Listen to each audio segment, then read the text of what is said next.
Two these 3 things in every single day. First, move your body. உங்கள் உடம்பை move பண்ணுங்கள்.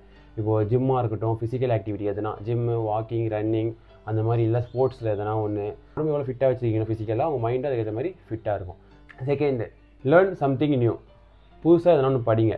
ஏதாவது ஸ்கில்லாக இருக்கட்டும். இப்போ ஸ்கூல் ஸ்டூடெண்ட்ஸாக இருக்கீங்களா, உங்கள் சப்ஜெக்டை தாண்டி அதில் ஏதாவது வீக்கான சப்ஜெக்டாக இருக்கீங்கன்னா அதுக்கு எந்த ஸ்கில் இருந்தால் நீங்கள் டெவலப் பண்ணிப்பீங்களோ அந்த ஸ்கில்லை லேர்ன் பண்ணுங்கள்.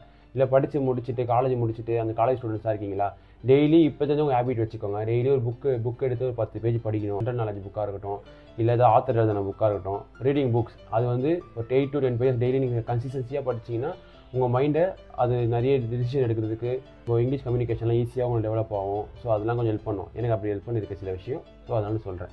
தேர்டு, ஸ்பெண்ட் 10 minutes இன் சைலன்ஸ். ஒரு ப்ரேயராக இருக்கட்டும், மெடிடேஷனாக இருக்கட்டும், சம்திங் எதனா ஒன்று காமாக 10 நிமிஷம் ஃபோன் எதுவுமே இல்லாமல் சைலண்ட்டாக ஒரு 10 நிமிஷம் உட்காருங்க. அமைதியை நோக்கி எப்படி உட்காருறீங்க, எவ்வளோ சைலண்ட்டாக இருக்கீங்களோ உங்கள் மைண்டு வந்து அதுக்கேற்ற மாதிரி ஸ்ட்ராங்காக ஒரு ஹேண்டில் பண்ணும். டிசிஷனுக்கு வந்து ஐடியா கொடுக்கும். ஸோ இதை ஃபாலோ பண்ணுங்கள். இதை மறந்துடக்கூடாதுன்னா சேவ் பண்ணிவிட்டு சப்ஸ்கிரைப் பண்ணிவிட்டு போங்க.